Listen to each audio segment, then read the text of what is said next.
Hey, Baker, when you look back at the first matchup with those guys, I think you guys put up 30 in the second half. What was working then so well that maybe just hasn't carried through? I just think the big plays in the run game. We broke a few off, and had good downfield blocking. That's something we hit on earlier today. Everybody was finishing those runs, and everybody was a part of that. Obviously, our guys were breaking tackles. Nick had a really big game, but we were great up front and had big run plays. At the time, did you feel like, here we go, we finally kind of put this thing together to a degree? Yeah, no, I think we had a lot of success right there and tried to build off that. But the inconsistency of everybody not doing their job every play is really the reason for that. What differences do you see in them when you're starting to fit in the team you facing before? So obviously Marcus Peters, bringing him in, big change for them, and then Jimmy Smith is healthy again, so that allows Marlon Humphrey to play in the nickel, them to do different things, and then you got some different linebackers playing right now. Brought in a couple of guys, and so they're different scheme-wise because of personnel. So it's not the same team at all, but it's the same mindset for us. It's a division opponent. We have to be the most physical team. That's their mantra, so we have to do that as well. You mentioned their roster changes, but did you see a team after you beat them that could go on a run like this and win 10 in a row? They're putting all the pieces together, playing good on all three phases of the ball, complementary football. They're putting pressure on teams. They're scoring fast, and you can see defensively they're able to play really aggressive because their offense is having so much success. What do you think of the season Lamar's gone on? He's killing it, obviously. The MVP chants are well-deserved, so, it's very obvious, the success he's having. Is he, I don't know where you stand on this to begin with, but a lot of coaches say you can't really improve accuracy all that much. It seems like he has improved quite a bit in that area. So does that surprise you, and has that made you, did you always believe that you could? No, I think there's little things fundamentally you can do, and just the raw talent that he has. All it takes is him working at his craft, and so he's had a lot of improvement in the passing game. But it still starts with their run game and up front. They're the most physical team. They believe when they step out on the field and they establish the run game and allow the play action shots and stuff to open up. And so it starts with the run game, but yeah, obviously he's worked very hard to get to where he is, and he continues to improve, and that's why he's having that season.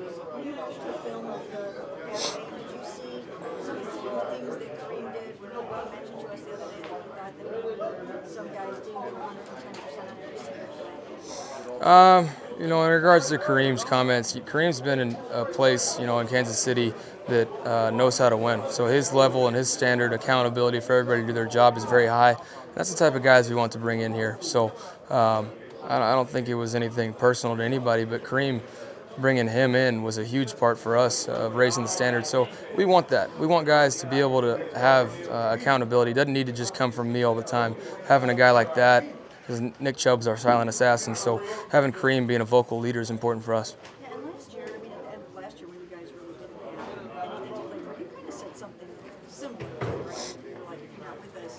Yeah, no, we're seeing exactly who's in it for the right reasons. There's still that small, slim chance that we can make it. We have to have a lot of help, but we're playing to get better. We have to. We're playing to finish this thing out the right way, in the way that, the people that have worked so long for this season. It's been a long, grueling season, but the people around here deserve for us to finish it the right way.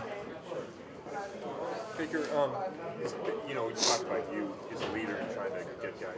Has it been tougher to keep this locker room together as you guys have all been able to kind of meet your own expectations? No, I think we've had a bunch of guys step up, and that's the one thing I'd say, that this locker room has stuck together. We haven't had the success on the field, so it's very frustrating for us, but within the locker room, very proud of how these guys have handled it, how they've stuck together and kept the same mindset each week. But then it comes to just really translating what we're supposed to do onto the field.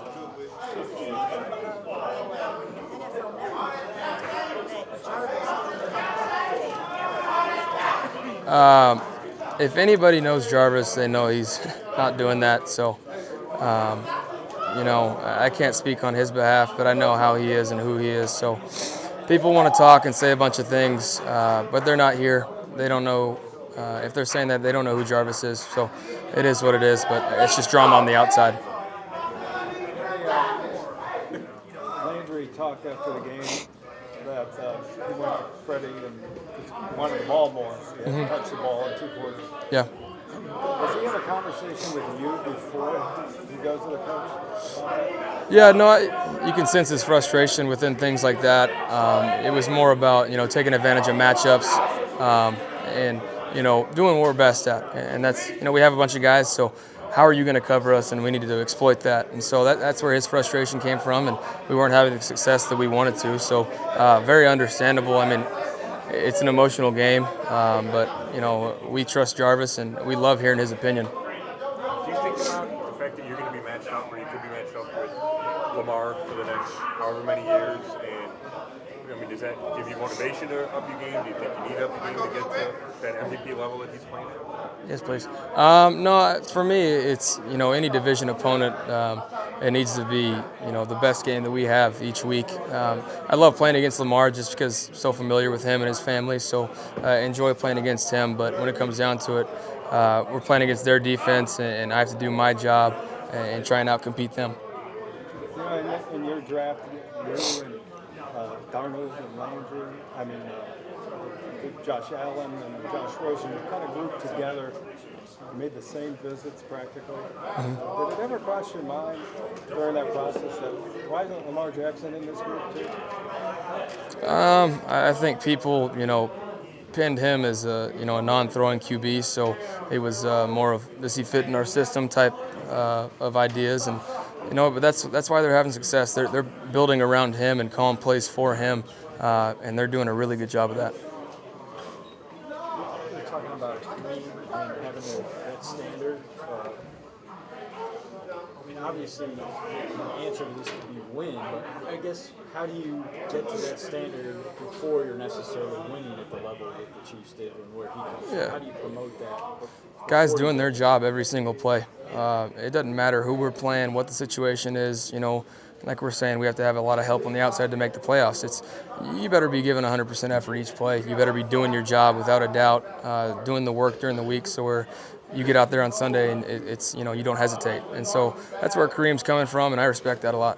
Do you feel like with the situation you guys are in right now, 2 weeks ago, as a captain and a leader of the team, do you feel like a responsibility to send that message? Absolutely. No, I appreciate that message, like I said, but it's about finishing out the right way. How are we going to finish this thing out? If we're not doing it the right way, it's a waste of time, and we don't need to be wasting our time right now. You only get so many opportunities to go out there and show what you can do, so we need to get better. Do you feel like this team did the same thing for you in Baltimore Ravens did? Just gearing everything towards him, supporting him, and giving him everything that he needs to be successful? I think it's two different scenarios. Where we were coming from where Baltimore was coming from, building on a defense. They had already had a bunch of veterans there, and we brought in a lot of new pieces. So it's just about the process. They're doing a good job of offensively how they're calling it. So it's two different scenarios. You talk about a lot of drama and distractions. Freddie's handled all this in his first go. I think a lot of Freddie's words are twisted, and like the sound clip or the headline that you say he doesn't care about his future. You got to listen to the whole clip, and that's the problem that I have with media. If you listen to that, he's trying to say that he's worried about the present right now, about winning. He's not focused on, do I need to cover my own ass for my own job, or am I going to coach these guys and give them what they deserve? So it can be taken out of context, but we're worried about the Ravens right now, and that's the most important thing. You mentioned outside drama, but there's been some inside drama too this year with you guys. How much has that affected your team and hampered you guys as you try to get to where you want to be, like in Kansas City? Yeah, no, moving forward, it just, the place where I'm coming from, everybody needs to be on the same page. The most important thing needs to always be winning throughout this building, and that's the standard with everybody. You got to put players first. There have to be sacrifices made on every part, within the organization, within players. You got to put the time in and do your work. So it's about consistently doing your job every day and showing up and being about winning, whether it's just off the field, on the field, and that needs to be the standard moving forward. How far away are you from that? I think we're close. I think we're very close, but that's the frustrating part of we're not there yet. But, we're almost there. Baker, was that first game in Baltimore an example of the best this team could be and just never happened again, or was it a fluke in retrospect? I wouldn't say it's a fluke whatsoever. Tony, that's not very kind of you. But no, we've shown flashes where we could be great, but we were consistent that game. And that's what football is all about. It's about putting all three phases of the ball, offense, defense, special teams, putting a good game together. And when you're on the road, starting fast, which we did that game, and putting them behind the chains, which our defense did. We had a lot of sacks. We won the turnover battle. We had more yards. No, it's just about being consistent, and that we haven't been as consistent as of recent. What do you think, going back to Freddie for now, where do you think the locker room stands with Freddie in terms of support and respect? What is your sense for that? I can't speak on everyone's behalf, but I know he's about right now, and he's about winning. And that's what everybody's mindset needs to be like right now. It doesn't need to be any selfish motives. It's what can you do for this team, this organization, to help us get to the right place. Do you feel like you did every single thing you could possibly do in the offseason to prepare for this season? Or did you find out that you even need to take it? I think I can crank it up a notch, within OTAs, and that goes for everybody that's here. When it's OTAs or the voluntary, the mini camp, stuff like that, it needs to be driven towards stuff that's actually going to help us in the year. You don't need to waste reps. You don't need to waste your time when we're here in the spring. That time's valuable to, nail down what we're going to do offensively, to where when we come back for training camp, you hit it running. So it's just about efficiently doing your work in the off season, and I feel like I did that, and it's just a matter of then translating it come fall.